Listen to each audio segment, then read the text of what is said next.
Well, I think Arteta, you know, has to learn. I'm sure he learned a lot this season as well. Um, you can definitely see by the end of the season, once it was gone in the Forest and Wolves game, where we tried something new that we might see next season, get the right personnel or whatever. He's got reportedly $200 million war chests, reportedly, for the summer. And I think that obviously we're interested in Caicedo. We saw that back in January, but I also think that Jorginho coming in was an astute signing. I thought that he had a really good end of the season, played himself into the team. And when that first happened, I was like, okay, okay. I didn't really expect him to have a huge impact. Right. He definitely had a bigger impact than I expected. Yeah, he gave Partey And just a little bit more leg. now I'm definitely more of a fan of him than I was back at old Chelsea. Obviously, Man's a and then, Champions League winner at Chelsea, man. yeah. Well, hey, Hey, among other things he did at Chelsea or didn't do. Didn't do. hey, I got a question, Jake. So I just thought back. You mentioned your new midfield if you get your signings right, because you have Caicedo, Rice, and Odegaard. What happens to Partey? Well, if the end of the season is anything to go by, he's going to be playing right back. But I think that the reason City are able to sustain uh, such excellence at such a high level for so long is, and we said it a few pods ago, City don't have 24, stalwarts, but there are 15 or 16, and so who in the City team isn't like looking over their shoulder, you Right. know, because Julian Alvarez is chomping at the bit, and he's got the skills and the stats and the medal, the World Cup winners, to prove it, So that's what we need at Arsenal. We need competition. We need somebody that Saka is going to look over his shoulder. We need somebody who Martinelli's going to look over his shoulder, and we found that in Leandro Trossard. Uh, I thought that it was a crying shame that he couldn't get into the team, but I was also happy about it because it meant that Martinelli and Jesus and Saka were undroppable. Uh, you know, so I wasn't too. I mean, Trossard's a great player, and he deserves minutes. And I think that Champions League is going to change a lot of this. You see the same Arsenal team every week. I think having Champions League, there's gonna be a lot more rotation.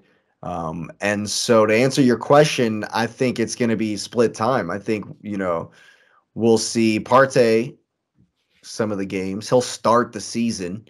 Yeah. I think, even if we bring Rice and Caicedo, I still think it'll be Partey, probably Caicedo and Odegaard, supposing Xhaka is gone.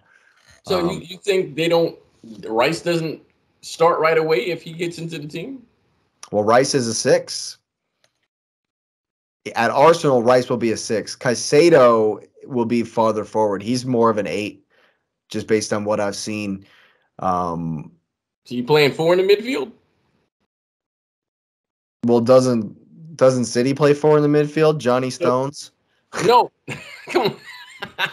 So I mean, because Declan Rice can play. Maybe Declan Rice can play that inverted hybrid thing because he can play center half. Hey, yeah. I mean, I would not be mad at that. I would honestly rather see Rice doing what Partey was doing in the Wolves game, in the Forest game, than Partey doing that. I just don't feel that Partey's got, because he was, when we didn't have the ball, he was in the right back position. So I would rather see Partey with the 6 role, the responsibility like he had all season long, like he knows what to do, and have Rice in that hybrid role, or even Caicedo in that hybrid role. I think they're better defenders. You know, I think Partey is just a straight up pure kind of brute bruiser midfielder. You know, and he's got great ball retention. You know, it's tough to get the ball off of him. That's one of the things I love about him so much. But yeah, I think that he needs to play the pure six. And Jorginho just played him out of the position at the end of the season. That's what it was. He just straight up, you know, fatigue and playing every minute of every game for a long time. You know, Jorginho came in, had good form, and played him out of the team. You know, it is what it is, and that's what I want. That's what we have to have is competition in these spots, in all spots. You know, to kind of spur the team forward. That's why I don't want Kieran Tierney to leave. You know, I want to see him get time because Zinchenko can't play every minute, especially when we're up in the level and we're trying to play our best team in Champions League. We're going to need rotation. Barca, just so you know, you'll draw Barca. Say what? You'll draw Barca in the group stage. What is wrong with you? Just saying, that's what's going to happen. You already know. Don't put that evil on me. Hey, you might as well get it out the way. And Bayern. No, wait, Bayern can't. Dortmund.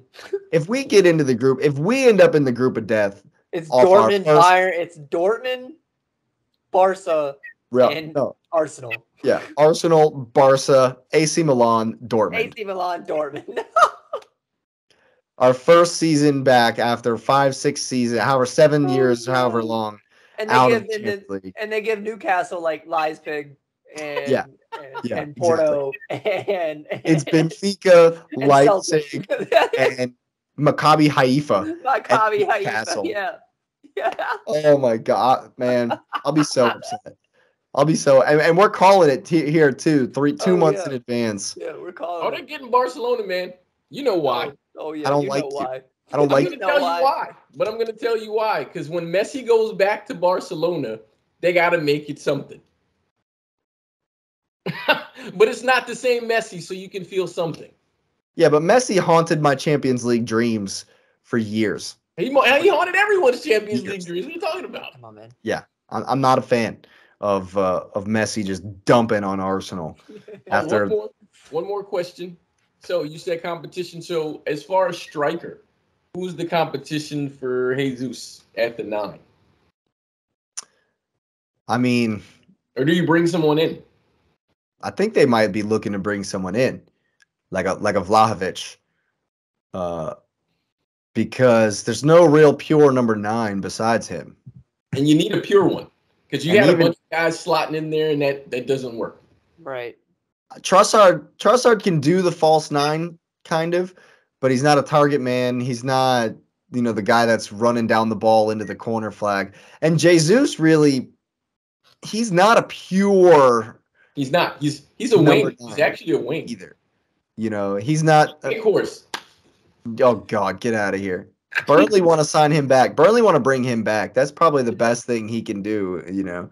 But yeah, we don't really have a pure 9, like a Haaland or a Lewandowski was a pure 9, or Zlatan Ibrahimovic was kind of a pure target kind of forward. We don't have an Olivier Giroud anymore.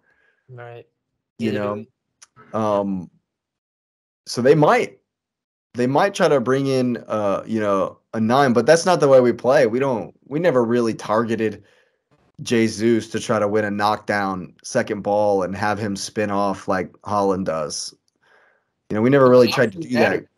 But you can see where that option matters because once City got it, to have the option changes. Oh yeah, changes how you can play because then you can play both. Then you can play both invert and target and overlap. Yeah. And if I'm Arsenal, I copy the style that I just saw.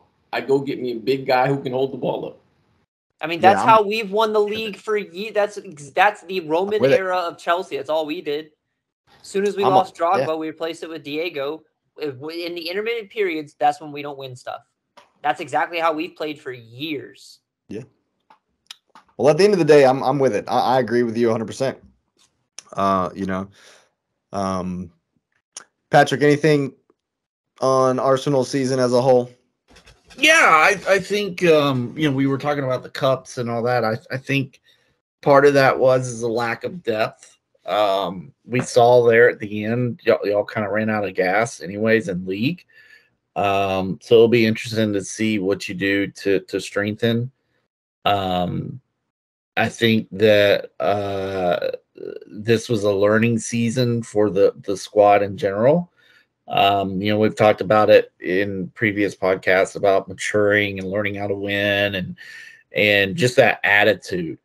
And it almost felt like the immaturity kind of played a role there at that run in. Kind of cocky, like, okay, we're Arsenal, you're supposed to lay down for us. And other teams didn't do that. And, especially when y'all got up 2-0 on teams. Yeah. So it's going to be interesting to see how you reinforce, of course, with Champions League, but then you're going to want to run for those cups now because you can see what they do. They change the outlook of a season. Even if you won the, Audi Cup or whatever it might be, and you didn't win anything else, you could at least say, hey, we won a cup this season. We are playing in the Community Shield next season because City won the FA and the league. So that means the second place team in the league gets to play in the FA Community Shield. So we do get to play the No One Cares game at the beginning of the season. August 6th, Lewis, we're coming for you.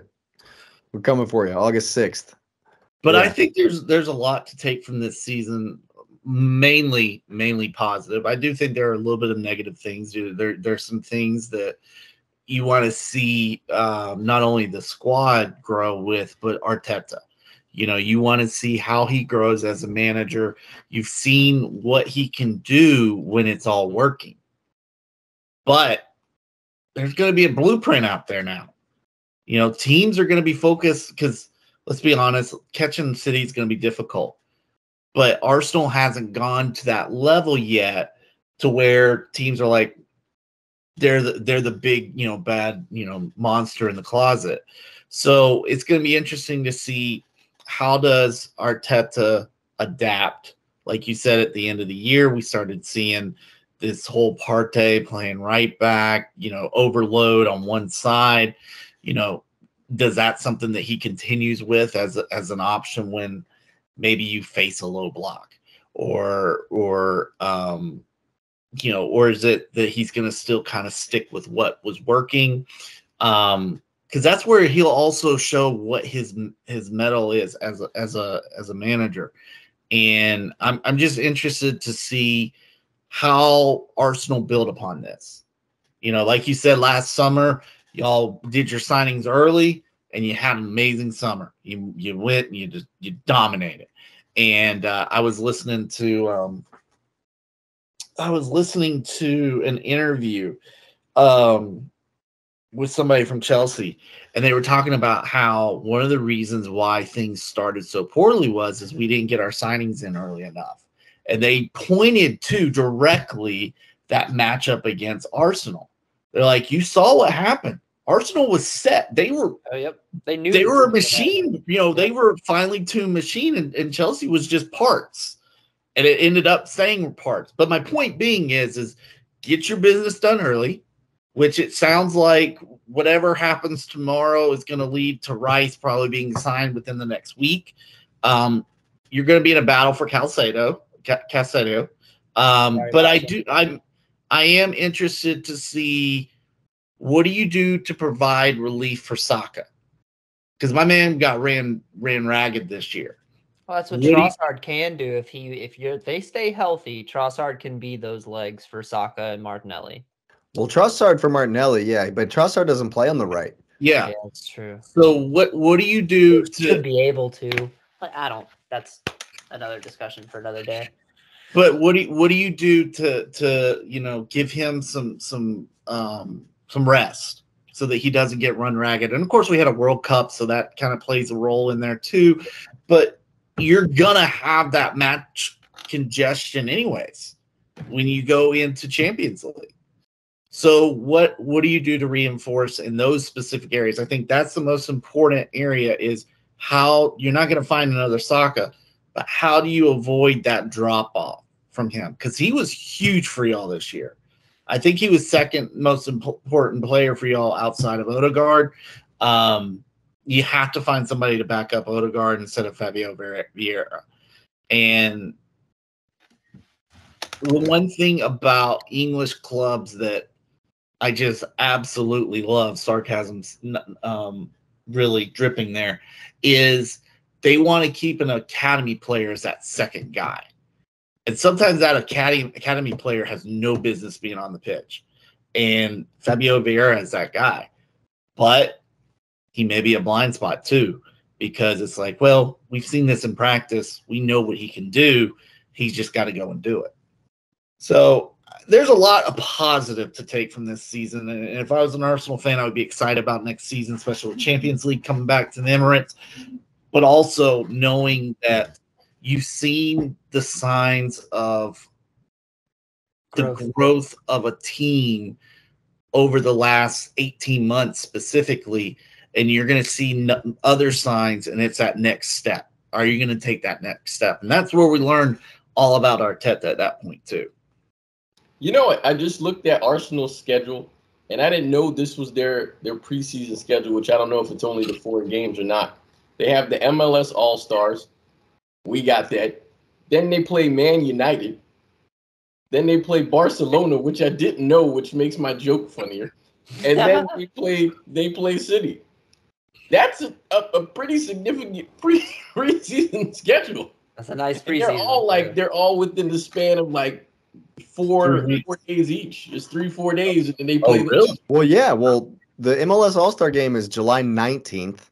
Right. United is July 22nd. Yep. Barcelona is July 26th. Yep. And then the Community Shield is 2 weeks later. Yep. Yeah. I think to your point, Patrick, I think you're going to find next season that Reece Nelson is going to get time on the right behind Saka. It'd be a good move. He just signed a new deal. So he'll be around. Saka also just signed a new deal. Just throw that out there because I'm happy about it. You should be. But yeah, I think you're going to find that the next place he's in is Madrid. I think they're anticipating not getting Rice and Caicedo. Caicedo, yeah. So I think Smith Rowe is going to get more time next season. He needs to. Rumor is he's been Granit Xhaka was kind of training him to be his replacement. So, and for me, that's not really the Smith Rowe role. No, that doesn't seem like him. But I think that he may be adapting. And one thing that is really exciting, and we've mentioned it, yes, we were a bit naive this season because of our youth, but also moving forward, Saka is only going to get better. Martinelli is only going to get better. Smith Rowe is going to come in and he's going to be just as good as he was, with a sustained period of health. He can be really good. Odegaard obviously still young. Gabriel's really young. Saliba's really young. You got to keep Saliba healthy. Yeah, absolutely. And another guy that we haven't mentioned that should Ramsdale. Ours is old Aaron Ramsdale. He was fantastic this year. Yeah, he had I think that there is something to be said for the fact that without Ramsdale, there was a number of times where some of the games that we kind of just edged, like we wouldn't have won the Villa game without Ramsdale. For sure. He had plenty of moments where he was game-changing in terms of, talking about the Arsenal game against Newcastle, I know you mentioned that was your best performance of the year. If it wasn't for him standing on his head for the first 5 minutes, it's a totally different story for that one. And the last 5 minutes. And the last of the game, too. Oh, yeah, the last 5 minutes, too. But, that's you look at the pieces that Arsenal has, you've got a lot to be excited about. It's interesting to see what Arteta wants to do to strengthen. Does he go and try to find someone that maybe people aren't thinking of? Of course, Rice might as well just be wearing an Arsenal jersey on Thursday morning, from the sounds of it. But, it'll be interesting to see, does he go for all the names, or does he try to find someone like he did with his transfer window? I think that was the one thing I mentioned it when we were discussing it when it happened. It was very clever to be bringing in, other than Kivor, English Premier League players, because there's no work up to that, getting to that level. I mean, you see it all the time. Players come in from Spain, that come in from Germany, and there's like a growth there. Arteta's like, we're going to try to win now. Let's go get, Jorginho. Let's go get Trossard.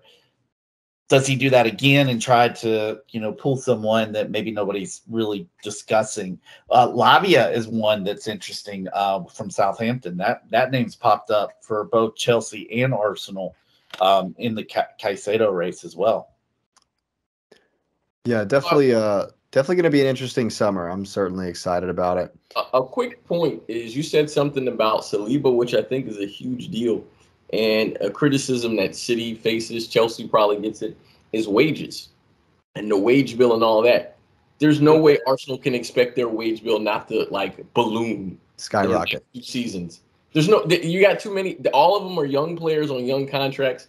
And Saliba's, and you said it, he's absolutely right. There's no way you say I'm one of the best center halves in the league and you're not going to pay me like that. You're not going to pay me. There's no way I'll leave.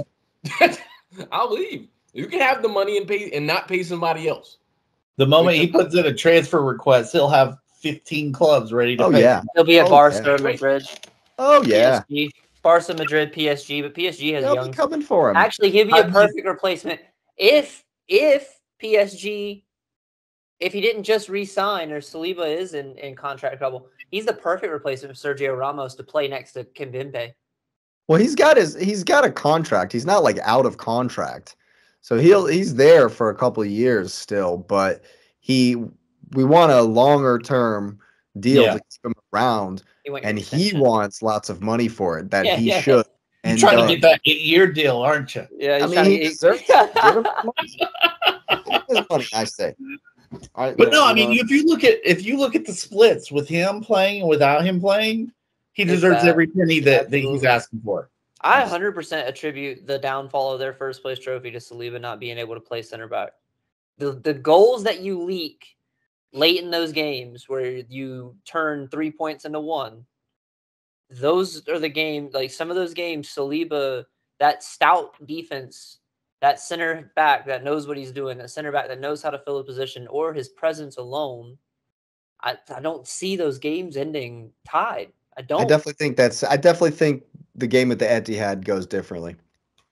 I'm not going to say that we win, but I will say that we would not have gotten run over as badly by the Haaland De Bruyne combo as we did. Oh yeah. In addition, a quick thing is, we talked about in a different conversation about Messi and him going and wanting to play competitive football. Well, he's Brazilian. There's no way that he's not going to be at his absolute peak next year. Who? To want to be Saliba. He's French. No, he's French. Oh, I thought he was Brazilian. Who am I thinking? Him and Kimpembe are the center backs for France. Yeah, Martinelli's Brazilian. Martinelli is Brazilian. Yeah. My bad. That's on me. My bad. No worries. Yeah, he's actually French. So same token though, he's gonna want to be in that French team. Yep. Because they'll compete. They're going to compete for the next. He was at the World Cup. He played in the World Cup. He played in the World Cup. In that third game where they did France lose their third game in the World Cup? Yeah, I believe so. That whole lineup was crazy. Yeah. So he got some World Cup time already. So yeah. I'm definitely excited about the future. I think the youngsters with another year under their belt are going to be we're going to come back even stronger, looking hopefully just as good. Hopefully we can give City a run. And what I really want to see from the City games next season is I want to see us getting a little bit closer, getting a little bit closer to them. It's going to be difficult to improve on this season. Like, definitely, I don't think we're going to improve as dramatically as we did this season, unless we do a madness and win the Champions League. But there's only one improvement, and that's winning the league.